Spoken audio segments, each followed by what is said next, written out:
ओम नमो भगवते वासुदेवाय। ओम नमो भगवते वासुदेवाय। ओम नमो भगवते वासुदेवाय। ओम नमो भगवते वासुदेवाय। ओम नमो भगवते वासुदेवाय। श्री सद्गुरुनाथ महाराज की जय। अवधूत चिंतन श्री गुरुदेव दत्त। परम पूज्य श्री सद्गुरु संत ज्ञानेश्वर महाराज की जय।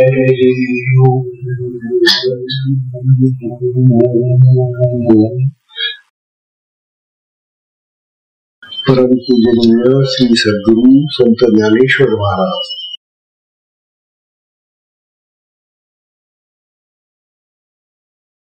साधकांचे मायबाप बालयोगी आणि भगवान विष्णूचे अवतार स्वरूप असलेले ज्ञानोबा यांचा श्री अमृतानुभव तथा अनुभव अमृत नावाचा ग्रंथ आपण पाहतो। या अमृतानुभवाचं आता हे चौथं प्रकरण संपायला आलेलं आहे।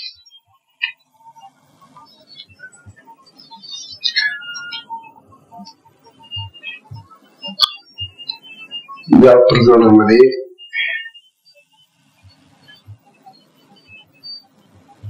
आपल्याला ज्ञानोबांनी ज्ञान अज्ञान भेद कथन केलेलं आहे। जगामध्ये माणसांना ज्ञान आणि अज्ञान यातला भेदच कळत नाही, किंवा ज्याला अज्ञान म्हणतात ते अज्ञानच ज्ञान म्हणून म्हणतात।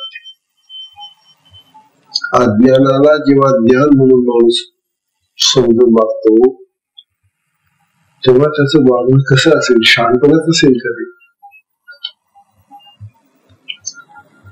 तेव्हा ज्ञान आणि अज्ञान यातला फरक मुख्यतः जाणला पाहिजे। आणि जे शुद्ध सात्विक खरं ज्ञान आहे, जे अमर आहे, बाकीचं जगातलं जे ज्ञान आणि अज्ञान आहे ते नश्वर आहे, नाशवान आहे, मरणार आहे, संपणार आहे, आपल्या देहाबरोबर तेही जात। खरं जे ज्ञान आहे ते खरं ज्ञान आत्म्यात आहे। आत्मा ज्ञानवान आहे। हा विषय इतका सुंदर पद्धतीने ज्ञानोबांनी आपल्यापुढे मांडलेला आहे की त्या आत्म्याला ओळखा। तो आत्मा ज्ञानवान आहे। आत्म्यात ज्ञान आहे असं म्हणण्यापेक्षा, किंवा आत्मा आणि ज्ञान, आत्मज्ञान असं दोन घटक त्यात नाही। ज्ञान आणि अज्ञान आत्म्यामध्ये मुळीच नाही। हे जगातलं जे ज्ञान आपल्याला होतं, प्रपंचाचं, विषयांचं, लोकांचं, जगताचं, हे जेवढे ज्याला ज्ञान म्हणतो आम्ही, शास्त्रांचं, शब्दांचं, भाषेचं, नाना प्रकारची ज्ञानाची क्षेत्र आहेत, परंतु याला ज्ञान ज्ञानोबा म्हणत नाही। ज्ञान जे असतं ते अखंड राहणारं पाहिजे, आणि अखंड राहणार हे ज्ञान जे आहे ते फक्त आत्मज्ञान आहे। बाकीचं हे जगातलं जे ज्ञान आणि अज्ञान आहे ते अज्ञानच आहे सगळं, असं ज्ञानोबा आपल्याला या चौथ्या प्रकरणामधून सांगून दिले।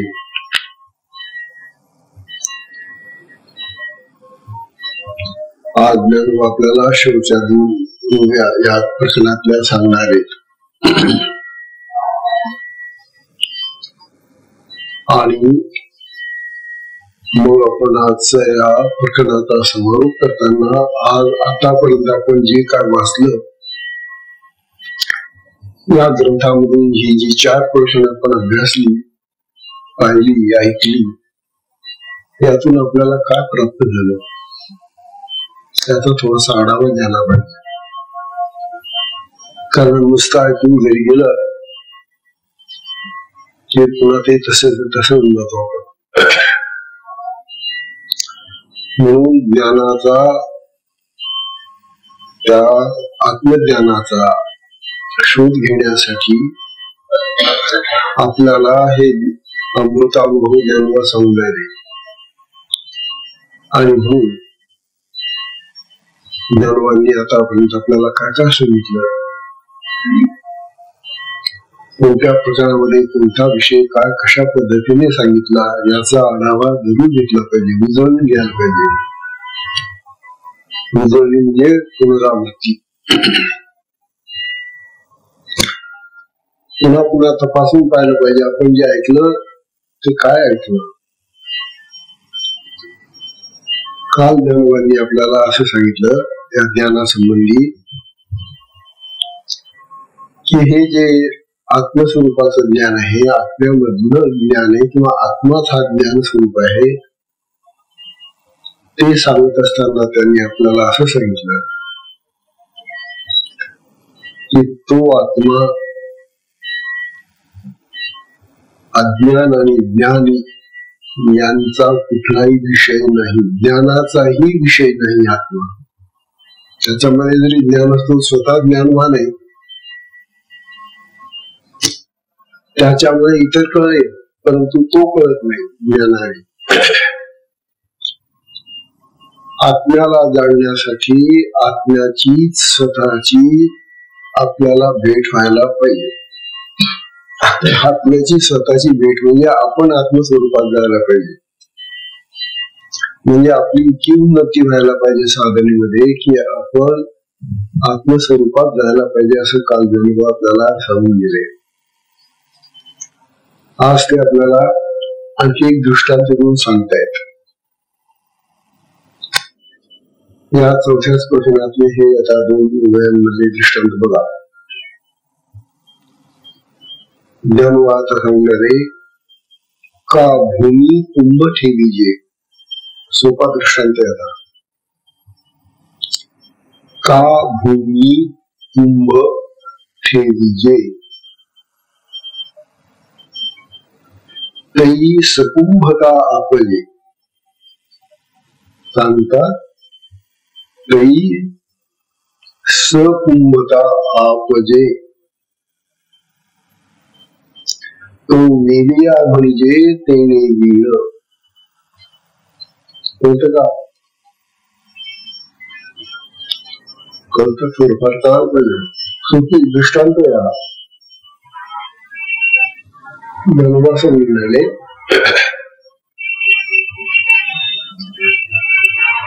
का भूमी कुंभ ठेवीजे. भूमी कुंभ ठेवीजे म्हणजे भूमी म्हणजे जमीन, कुंभ म्हणजे मडकं, कुंभ म्हणजे घागर, मातीची घागर, त्याला कुंभ म्हणतात. तेव्हा ज्ञानोबा असं सांगून राहिले की जमिनीवर आपण मातीचा तो घडा ठेवला, मातीचा कुंभ ठेवलेला आहे. का भूमी कुंभ ठेवली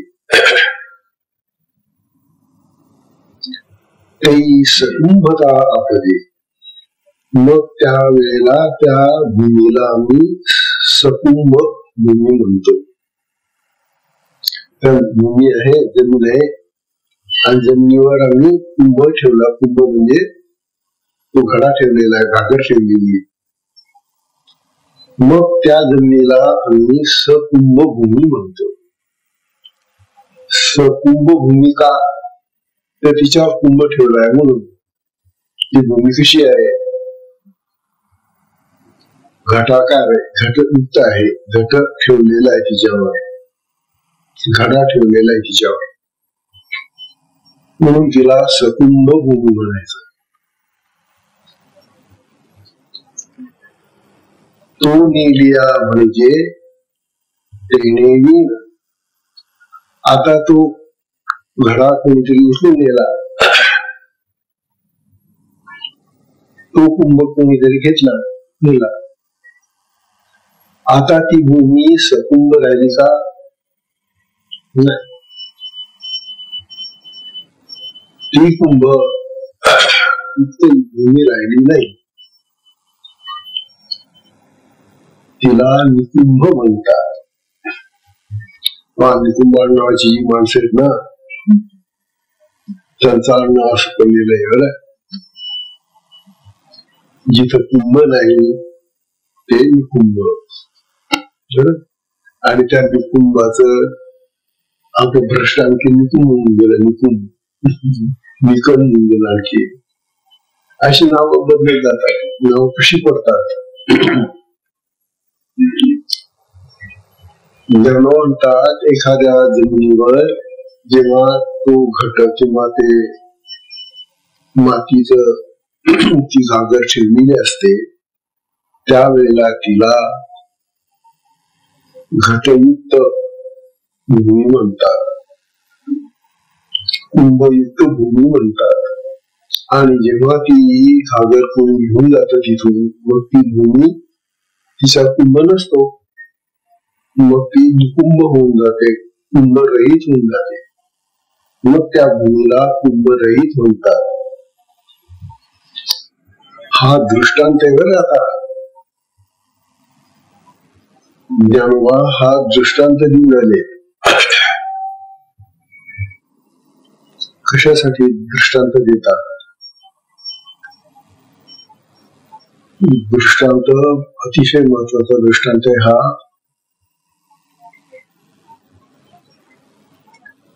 म्हणजे कुंभ असणे भूमीवर आणि कुंभ भूमीवर नसणे. मग भूमीमध्ये काय बदल झाला हो? भूमी कशाची आहे? मातीची आहे. आणि घडा कशाचा आहे? मातीचाच आहे. मग मातीच्या भूमीवर मातीचा घडा ठेवलेला आहे आणि म्हणून तिला आम्ही सकुंभ भूमी म्हटलं. आता तो कुंभ काढून घेतला त्यांनी. मग माती आहे ना तिथं, भूमी तर आहे, फक्त तो कुंभ गेला म्हणून ती भूमी निकुंभ झाली. म्हणजे भूमी कुंभरहित झाली. म्हणजे भूमीमध्ये काही फरक पडला का हो? कुंभ होता तेव्हा आणि कुंभ नेला तेव्हा त्या भूमीमध्ये काही फरक दिसतो का तुम्हाला? काय दिसणार आहे फरक? मातीच आहे ना, ते मडकं मातीच आहे. मातीचं मडकं मातीवर ठेवलेलं होतं आणि ते मडकं उचलून द्यायला कोणी दिली. मग मातीमध्ये काय फरक पडला? मातीमध्ये काही फरक पडत नाही. असणे किंवा नसणे. काय असणे आहे? मडकं असणे. असणे किंवा नसणे, आहे किंवा नाही. याच्यामुळे त्या जमिनीला काहीही फरक पडत नाही. ती बिचारी मातीचीच राहणार ती. तसा हा जो आत्मा आहे, आत्म्याला दृष्टांत आहे. हा जो आत्मा आहे, ह्या आत्म्यामध्ये ज्ञान असो किंवा नसो, हा जो आत्मा आहे, हा आत्मा काही असो किंवा काही नसो, त्यामुळे आत्म्यामध्ये काही फरक पडत नाही. आत्मा जशाचा प्रसाराचा विचार हे ज्याला आम्ही आत्मज्ञान आत्मज्ञान आत्मज्ञान आतापर्यंत म्हणत होतो, ते आत्मज्ञान त्या आत्म्यामध्ये नाहीये, तर तो आत्माच आत्मस्वरूप आहे. म्हणून ते ज्ञान त्याच्यामध्ये आहे म्हणणं किंवा नाही म्हणणं, त्याच्यामुळे त्या आत्म्यामध्ये काही फरक पडत. आत्मा जसा तसा आहे. हा विषय जणू आपल्याला खूप चांगल्या पद्धतीने समजून द्यावे. आत्म्याला कुठल्याही विषयाचं बंधन नाही. जगामध्ये अनेक विषय आहेत, किंवा हा देह त्याचा सोबती आहे ना. आत्मा आपल्या देहात आहे, देहाच्या भोवती सगळा आत्माही आहे. आत्मा देहातही आहे आणि देहाच्या भोवतीही आहे. की जिकडे तिकडे आत्मा पसरलेला आहे बरं. असं समजायचं काही कारण नाही की फक्त आपल्या देहामध्येच आत्मा असतो. कारण आत्मा हे तत्व आहे, ते ब्रह्म आहे. ते जे ब्रह्म आहे ते सगळीकडे पसरलेलं आहे सगळं. तेव्हा ते जे ब्रह्म आहे, ते जे आत्मतत्व आहे, तो आत्मा आहे. तो आत्मा आपल्या देहामध्येही आहे आणि देहाच्या बाहेरही सर्वत्र सगळ्या ठिकाणी आहे. मग आता प्रश्न असा येतो की मग आमच्या देहाला मध्ये आत्मा आहे आणि बाहेरून आत्मा आहे. म्हणजे देहाच्या बाहेर आत सगळीकडे आत्मा भरलेला आहे. देह महत्वाचा नाही. देह त्या घटाप्रमाणे आहे. ते मडकं ज्याप्रमाणे तेव्हा विसरून फेकून देता येतं किंवा ते फुटून जात, तसा हा जो देह आहे हा त्या मडक्याप्रमाणे आहे, त्या मातीच्या भांड्याप्रमाणे आहे. म्हणून या देहाचा आणि त्या आत्म्याचा तसा काहीही संबंध नाही. म्हटला तर आहे, म्हटला तर नाही. आहे नाही आणि आहे नाहीचे पलीकडे आहे. म्हणून आत्मा कसा आहे कळत नाही. कसा कळेल? कारण तुमच्या देहामध्ये तो भरलेला आहे, सगळीकडे भरलेला आहे. देहामध्ये कणाकणात येतो. आता आपल्याला विचार करण्यासाठी किंवा काही लक्ष केंद्रित करण्यासाठी सांगावं लागतं की तो हृदयामध्ये असतो. हृदयेशे अर्जुन तिष्ठती असं भगवद्गीतेत सांगितलेलं आहे. म्हणून तो हृदयात असतो आत्मा असं सांगितलं. कशासाठी? किंवा तिथेच आपण ध्यान लावावं, लक्ष लावावं म्हणून. परंतु तो हृदयातच आहे असं नाही. आपल्या शरीराच्या कणाकणामध्ये रक्ताच्या पेशीमध्ये तो आत्मा भरलेला आहे. आणि म्हणून या सगळ्या पेशी, रक्ताच्या पेशी जिवंत असतात, सजीव आहेत त्या. आपलं रक्त जे आहे त्या पेशींनी, सजीव पेशींनी भरलेलं आहे आणि त्याच कारण तो आत्मा त्यामुळे भरलेला आहे. म्हणून आत्मा आपल्या देहामध्ये कणाकणात भरलेला आहे आणि देहाच्या बाहेरही कणाकणामध्ये व्याप्त आहे. मग आता तुम्ही सांगा, तो आत्मा कसा दिसेल? जो सगळीकडे बाहेरही भरलेला आहे, बाहेर मुळी दिसत नाही आणि देहातही तो सगळीकडे भरलेला आहे म्हणतात. मग त्या देहामध्ये कुठला भाग कापला म्हणजे देहामध्ये आपल्याला आत्मा सापडेल? डॉक्टरांना सांगावं, डॉक्टर साहेब आमचा आत्मा काढून द्यावं, आम्हाला दाखवून तरी द्या, ऑपरेशन करा आमचं आणि कुठे असेल तो दाखवून तर द्या. डॉक्टरलाच माहिती नाही आत्मा असतो म्हणून. तात्पर्य डॉक्टरांना आपलं शरीर कापून आत्मा दाखवता येत नाही. तसा हा जो आत्मा आहे, हा आत्मा सर्वत्र सर्वव्याप्त सगळ्या ठिकाणी भरलेला आहे आणि तो तसाच राहतो. पुन्हा त्यात बदल नाही. बदल ह्या मडक्यामध्ये होतो. हे जे शरीर आहे आपलं, हे बदलणार आहे. हे फुटत, नाहीस होत. म्हणून बदलणारी शरीर, आपली सगळी शरीर आत्म्यात राहतात असं म्हणावं लागेल. जसं आपण खूप घागरी घेऊन गेलो नदीमध्ये, नदीला खूप पाणी आहे आणि सगळे लोक त्या पाणथ्याला मग सगळ्या त्या घागरी बुडवतात. त्या घागरी आतूनही पाण्याने भरलेल्या असतात आणि बाहेरूनही पाणी असतं, त्यांना बुडालेल्या आहेत. त्या सगळ्या घागरी जशा त्या पाण्यामध्ये आहे, आतही पाणी बाहेरही पाणी, तशा प्रकारे आमचे सगळे देह आतही आत्मा आणि बाहेरही आत्मा, अशा आत्म्यामध्ये बुडालेलो आहोत. आम्ही आत्म जलामध्ये बुडाल्यासारखे आहोत. घट, हे देहरूपी घट त्या आत्मजलामध्ये जणू काय बुडालेले आहोत. आतही पाणी आहे, बाहेरही पाणी जसं त्या घटात असतं, त्याप्रमाणे आमच्या आत आणि बाहेर आत्मतत्व आहे. हे समजून घ्या. आत्मा आत्मा आत्मा करू नका. आत्मा काही अशी एक वस्तू नाही की ती पकडली की सापडली. आत्मा हे सगळीकडे सर्व व्याप्त आहे.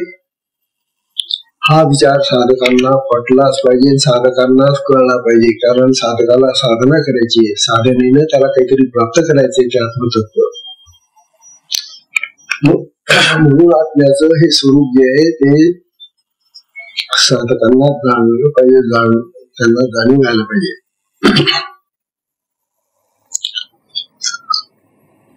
तेव्हा ही जी 42वी ओवी या प्रकरणातली, ही 42वी ओवी आपल्याला त्याचं स्वरूप दाखवते, दृष्टांत देऊन सांगते. आता 43व्या ओवीमध्ये ज्ञानोबा या प्रकरणाचा उपसंहार करतात आणि सांगतायत. मग आता ओवी अशी शेवटची 43वी ओवी.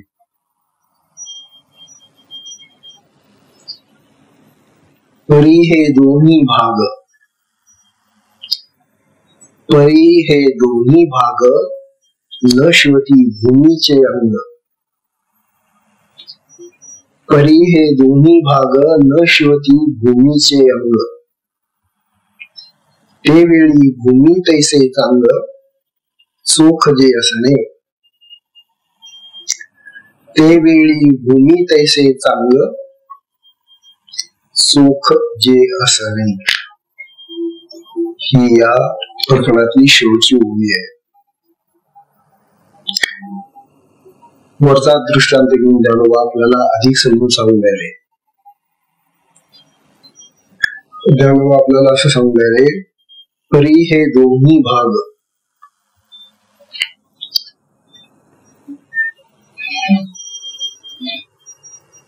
दोन भाग कोणते? भूमी आणि तिच्यावर ठेवलेला तो कुंभ, जमीन आणि जमिनीवर ठेवलेलं ते मडकं. दोन भाग आहे मातीचे. एक जमीन आहे आणि जमिनीवर कुंभ ठेवलेला आहे, मातीचाच आहे तो. हे दोन्ही भाग मातीचे दोन भाग येतात. वर एक मातीचं मडकं आहे आकार दिलेलं, आणि एक माती अशी की ती नैसर्गिक तशीच्या तशी राहते तिच्यात, आहे की अर्थात तिच्यापासूनच हे कुंभ झालेलं आहे. तर हे दोन्ही भाग जे आहेत ज्ञानोबा सांगलेले, न शिवती भूमीचे अंग. ती जी भूमी आहे, जमीन आहे, त्या जमिनीला या मडक्याचा स्पर्श असो नसो, तिच्यात काय फरक पडतो? तुम्ही जमिनीवर मडकं ठेवा, नका ठेवू, जमिनीला त्या मडक्याचा काहीही घेणं देणं किंवा काही संबंध नाही. हा, जेव्हा त्या जमिनीतून तुम्हाला माती पाहिजे होती त्या मडक्यासाठी, तेव्हा तुम्ही खोदली आणि बनवली, बनलं मडकं, झालं. आता त्या मडक्याचा आणि त्या जमिनीचा काही संबंध नाही. ती माती काय म्हणणार नाही माझं मडकं आहे, आवळून धरेल का त्याला? कारण तिथे मातीपासूनच बनलेले आहे ना ते. परंतु त्या मातीचा आणि त्या मडक्याचा आता काही संबंध राहिला नाही, कारण ते मडकं कुठे उचलून कुठे ठेवता येतं ना, कुठे फिरवता येतं. म्हणून जमिनीचा आणि मातीच्या त्या कुंभाचा मडक्याचा आता काही संबंध उरला नाही, असं जेव्हा सांगतात. न शिवती भूमीचे अंग, तेवेळी भूमी तैसे चांग चोख जे असावी. ज्या वेळेला ती भूमी तिच्यावरचा तो कुंभ काढून घेतला, ते मडकं जेव्हा काढून घेतलं, तेव्हा ती जी भूमी जशी पूर्वी होती, शुद्ध, सात्विक, स्वच्छ, तशीच झाली. तिच्यावर तो कुंभ ठेवल्यामुळे ती कुंभयुक्त झाली. परंतु आता तो कुंभ जर तुम्ही काढून घेतला तर ती भूमी आहे तशीच आहे, म्हणजे जशी ती पूर्वी होती तशीच आहे. ती पूर्वी कशी होती? ती शुद्ध होती, चांगली होती, सोख होती, स्वच्छ होती, जशी असेल तशी आहे. बस हे देव आपल्याला सांगून राहिले. आता या देहरूपी मडक्याचं आणि हा जो आत्मरूपी भूभाग आहे, ज्याच्यावर अधिष्ठान आहे, आत्म्यावर देहाचं अधिष्ठान, लक्षात ठेवा, असं मंत्र वापरलं इथं या उदाहरणामध्ये. वास्तविक आत्म्याला कोणाचे अधिष्ठान नाहीये. तो या सगळ्या अधिष्ठानाच्या वरचा आहे, त्याच सगळ्यांना अधिष्ठान आहे. जसं भूमीवर ते मडकं ठेवलं होतं, भूमीवर ते मडकं असणं म्हणजे त्या मडक्याला भूमीचा आधार आहे, अधिष्ठान आहे. अधिष्ठान म्हणजे आधार. तस आता आपला हा जो देह आहे, देहरूपी हे जे मडकं आहे, या देहरूपी मडक्याला आधार काय मग? तर आत्मा. आतही आहे आणि बाहेरही नव्हो. त्यामुळे तो देह आमचा आत्म्यामध्ये आहे, असंच म्हणावं लागतं. देहात आत्मा आहे. आतापर्यंत आपली जी समजूत आहे, ही समजूत ज्ञानोबा आता काढून टाकतात. नुसतं देहामध्ये नाही येतो, तर देहाच्या अंतर्बाह्य सगळीकडे तो आहे. आणि म्हणून तो आत्मा आमच्या देहाचं अधिष्ठानही होऊ शकतो आणि म्हटलं तर नाही येतो. परंतु या देहाला त्या आत्म्यामध्ये ठेवू नका. जसं त्या मडक्याला भूमीवर ठेवू नका. त्या भूमीला काहीही होत नाही, ती भूमी शुद्ध स्वच्छ तशीच राहते.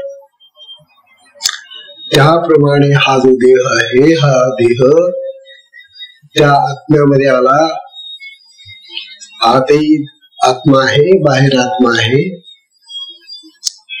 हा देह निघून गेला, देह फुटला, घट फुटला, तरी आत्मा स्वच्छच्या स्वच्छच राहणार. जशी ती भूमी तो कुंभ काढून नेल्यानंतर जशी आहे पूर्वीची तशीच राहते. स्वच्छ राहते, शुद्ध राहते. तसं हे आत्मतत्व जे आहे, हा जो आत्मा आहे, हा आत्मा हे सगळे देह जरी निघून गेले त्यातून, तरी तो तसाच्या तसा राहतो. आत्म्यामध्ये काही कमी जास्त होत नाही. या सगळ्या जगातले इतके आत्मे, इतके देह आहेत हे, नाही का, या सगळ्या जगातले सगळे देह जरी निघून गेले तरी निर्मळ आत्मा शुद्ध तसाच्या तसा राहतो. म्हणून ब्रह्म सुरुवातीला जे होतं ते तशीच्या तसं आहे आणि त्याच्यामध्ये हे सगळं जगत निर्माण झालेले आहे. म्हणून आपल्याला ज्ञानमाता सांगतायत, आम्हाला जे ज्ञान आणि अज्ञान म्हणून म्हटलं गेलं आहे, सांगते ते या देहासंबंधी आणि देहामुळे निर्माण होणार जे आहे ते ज्ञान आणि अज्ञान नाशवान आहे. ते या देहासारखंच नाशवान आहे. हा देह म्हणजे सुद्धा ज्ञान आणि अज्ञानाचा पुतळा आहे. तेव्हा या देहाला आत्म्याचं स्वरूप नाही, आत्मा त्यात नाही. आत्मा त्यात असला तरी तो त्याला चिटकलेला नाही, त्याला बिलगलेला नाही, त्याच्याशी एकरूप झालेला नाही. देहापासून तो असंग आहे. तेव्हा अशा या देहाला मत देण्यापेक्षा या देहाच्या आत बाहेर असलेला जो आत्मराज आहे त्याला बघा आणि तो अखंड राहणार आहे. त्याच्या स्वरूपाचं ज्ञान प्राप्त केलं तर त्याला ज्ञान म्हणतात.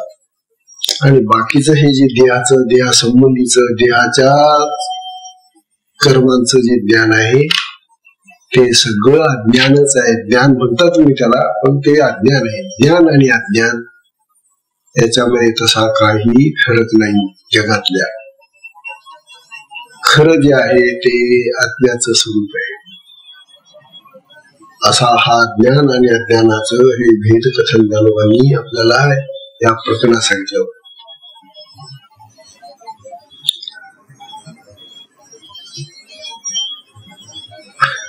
आता आपल्याला आपण ही जी 3-4 प्रकरणं अभ्यासली त्या प्रकरणामधून आपण काय काय पाहिलं आतापर्यंत.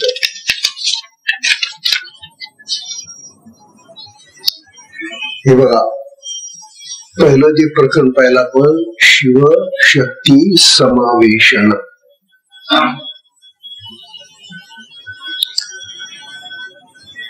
शिवशक्ती समावेशन प्रकरण. शिव म्हणजे आत्मा आणि त्याची शक्ती यांचं एकत्रीकरण आहे. समावेश म्हणजे एकत्र होणं. तेही भिन्न नाहीत. हा जो आत्मा आहे, हा जो आत्मा आहे तो आत्मा आणि त्याची शक्ती एकच आहे. आत्मा आणि त्याची शक्ती भिन्न नाही.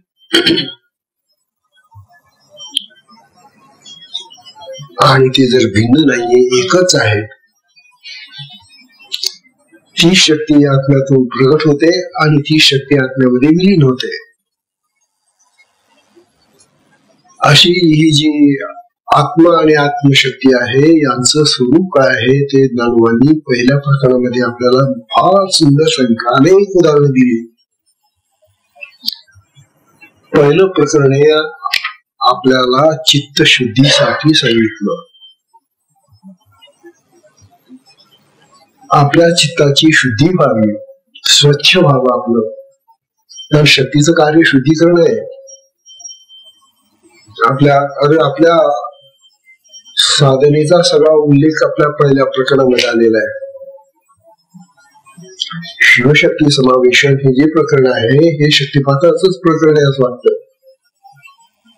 आणि म्हणून ज्ञानोबांनी सांगितलं की हे जे पहिलं प्रकरण आहे हे प्रकरण साधकांच्या चित्ताच्या शुद्धीसाठी मी सांगतोय. हा अनुभव माझा.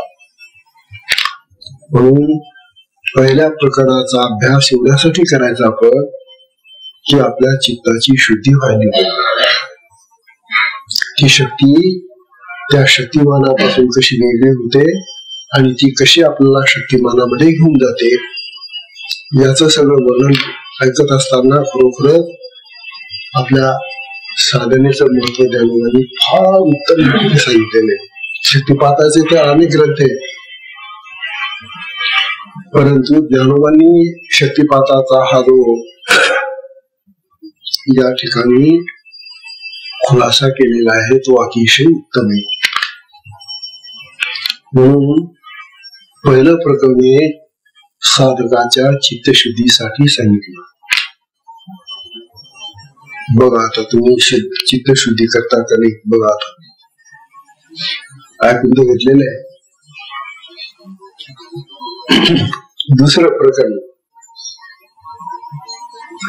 दुसरं प्रकरण श्री गुरु वंदन या नावाचं आहे. आता ज्या चित्तशुद्धीला जी शक्ती कारणीभूत आहे ती शक्ती प्राप्त होते आत्म्याकडून, परंतु ही आत्मशक्ती सद्गुरु आणि आत्मा एक असल्यामुळं गुरुकडूनही प्राप्त होते.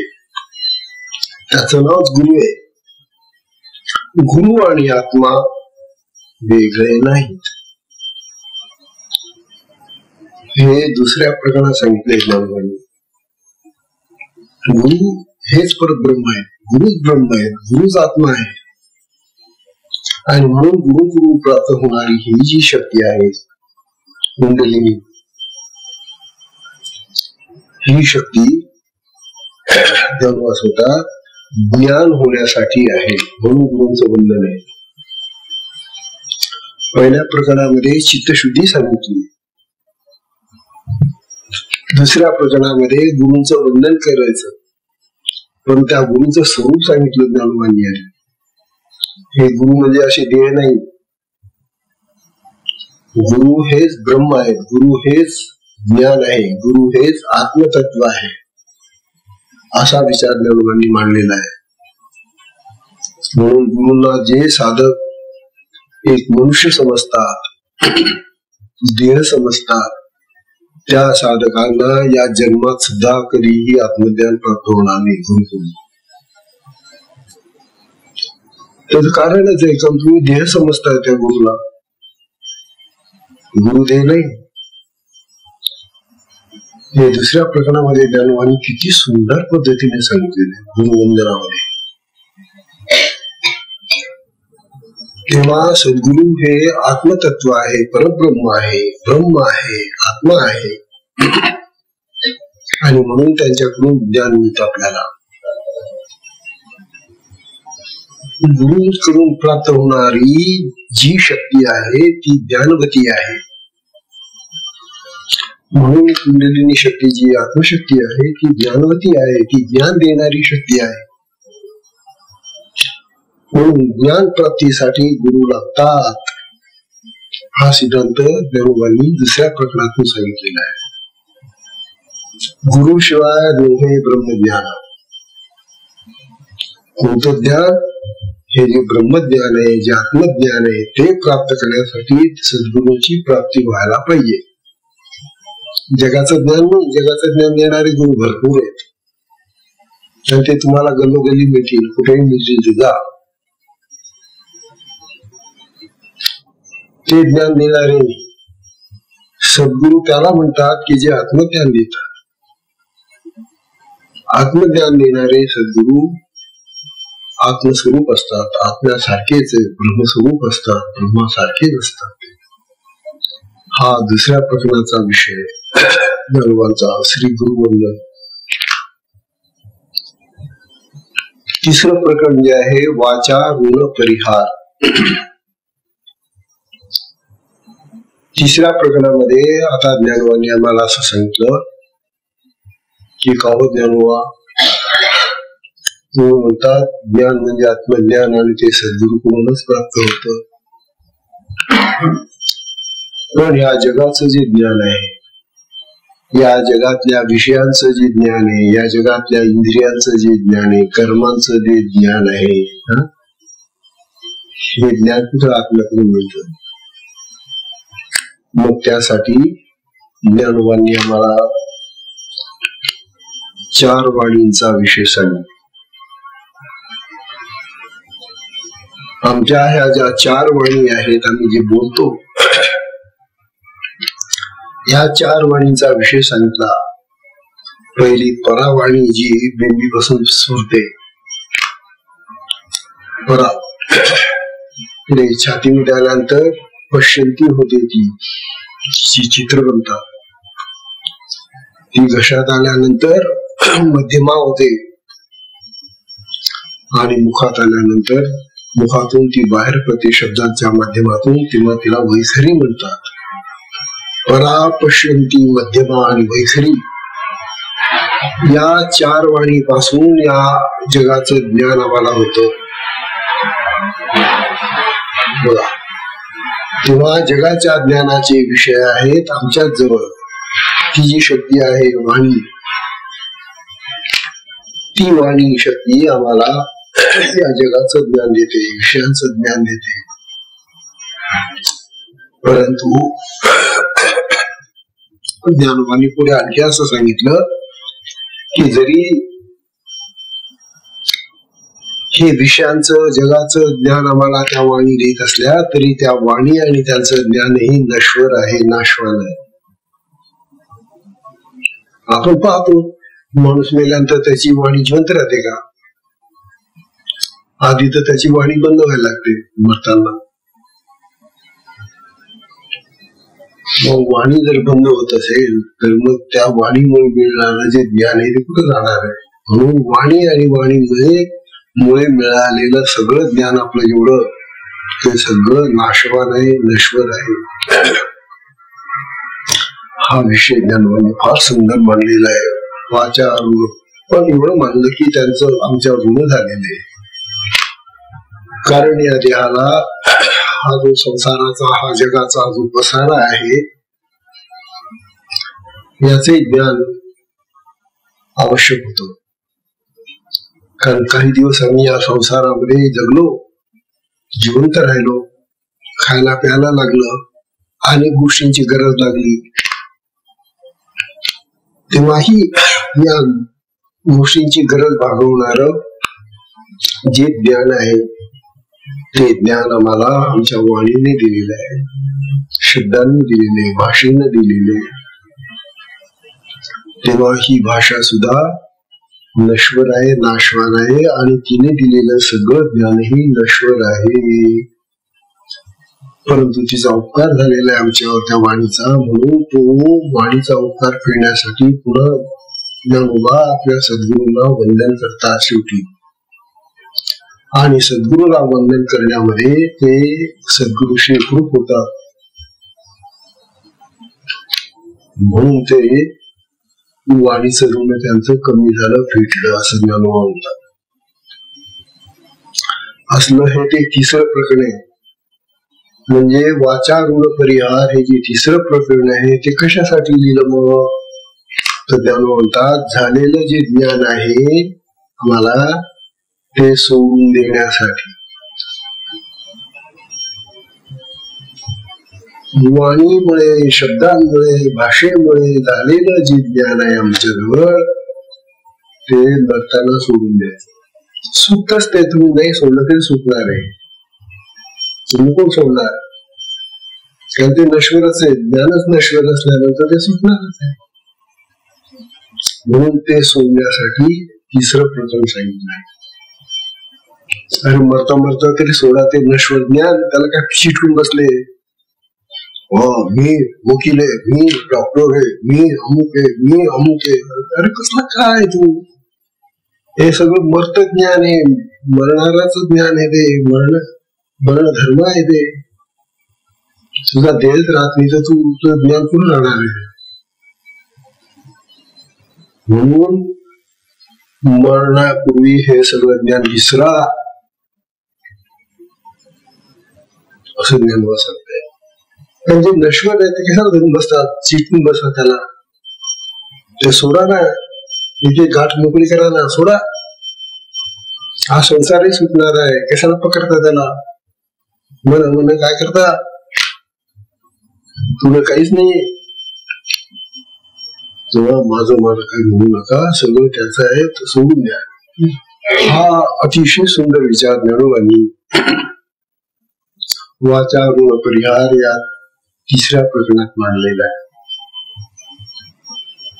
आणि हे जे 4थं प्रकरणात आपण पाहिलं, या 4थ्या प्रकरणामध्ये ज्ञान अज्ञान यांच्या मधला भेद ज्ञानोबांनी सांगितला.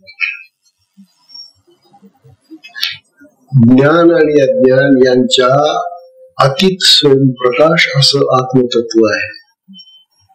ज्याला तुम्ही अज्ञान म्हणता, या जगातलं आणि जगातलं ज्ञान म्हणतात, ते ज्ञान आणि अज्ञान यांच्या पलीकडं स्वयंप्रकाशी असं आत्मतत्व आहे. आणि त्या आत्मतत्वामध्ये जे काय आहे ते खरं ज्ञान आहे, हे सांगण्यासाठी ज्ञानोबांनी हे 4थं प्रकरण लिहिलं. तेव्हा स्वयंप्रकाश, स्वयंसिद्ध, अमर, अमृतसम असं जे ज्ञान आहे ते आत्म्यात आहे. ते तो आत्माच आहे, त्याला प्राप्त करा. हे जगातलं ज्ञान आणि अज्ञान सोडा. अशाच प्रकारे आपल्याला ह्या 4थ्या प्रकरणामध्ये हा भेद सांगितला. आता जे 5वं प्रकरण येते, उद्यापासून, उद्या चांगला मुहूर्त पण आहे, उद्या गुढीपाडवा आहे ना, वर्ष प्रतिपदा. वर्ष प्रतिपदेपासून आपल्याला 5वं प्रकरण सुरू होतं. आणि या 5व्या प्रकरणाचा विषय फार महत्वाचा आहे. 5व्या प्रकरणाचा विषय आहे सच्चिदानंद पदत्रय विवरण. सच्चिदानंद पदत्रय विवरण असं या प्रकरणाचं नाव आहे, 5व्या प्रकरणाचं. तेव्हा हे जे सच्चित आनंद स्वरूप, ज्याला आत्म्याची विशेषण मानतो आपण, याच्या संबंधित ज्ञानोबांनी आपल्याला इतकी सुंदर माहिती सांगितलेली आहे, मी तुम्ही कधी ऐकली नसेल. आपण तर सत काय आहे, चित काय आहे, आनंद काय आहे, सच्चिदानंद आनंद काय आहे, याच्या संबंधी इतका सुंदर वापर, इतकी सुंदर चर्चा, इतकी सुंदर विवरण पद्धती ज्ञानोबांनी लिहिलेली आहे की ती 5व्या प्रकरणात आपल्याला आता ऐकायला मिळेल.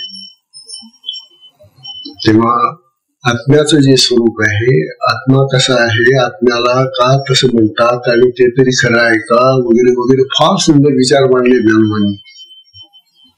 तेव्हा आत्मा सच्चिदानंद स्वरूप म्हणतो खरी, परंतु ज्ञानोबांनी फार सुंदर आपल्याला विचार मांडलेले. तेव्हा या 5व्या प्रकरणामध्ये सच्चिदानंद पदत्रय विवरण. तेव्हा सच्चित आणि आनंद हे जे 3 पद आहेत, त्यांचं विवरण करणार हे 5वं प्रकरण महाराज. आणि ते उद्या चांगल्या मुहूर्तावर सुरू करतो आपण. बरं, तेव्हा अशा प्रकारचा या आतापर्यंत झालेल्या अमृतानुभवाचा उजळणीचा भाग झाला. पहिलं प्रकरण कशासाठी घेतलं? चित्तशुद्धीसाठी. दुसरं प्रकरण कशासाठी घेतलं? सद्गुरूंना वंदन करून ज्ञान घेण्यासाठी. सद्गुरूंकडून ज्ञान घ्यावं लागतं. सद्गुरू ज्ञान देतात, तेच ब्रह्म आहे, तेच आत्मा आहे असं समजून. तिसरं प्रकरण वाचा ऋण परिहार. ह्या ज्या आपल्या 4 वाणी आहेत, त्या 4 वाणींचा जो आमच्यावर उपकार झालेला आहे, कारण जगाचं ज्ञान जे आम्हाला प्राप्त झालं त्या वाणींमुळे झालेले आहे, परंतु तेही नश्वर आहे आणि त्या वाणीही नश्वर आहे, त्याही सोडून द्याव्या लागतील शेवटी. हे आपल्याला 3ऱ्या प्रकरणात. आणि नंतर आता हे जे 4थं प्रकरण आपलं झालं, त्यामध्ये ज्ञान आणि अज्ञान यांच्यातला भेद सांगितला ज्ञानोबांनी. अशा प्रकारे आपली उजळणी झाली आता अमृतानुभवाची. आता नवीन पाठ सुरू उद्यापासून. हरिओम तत्सत.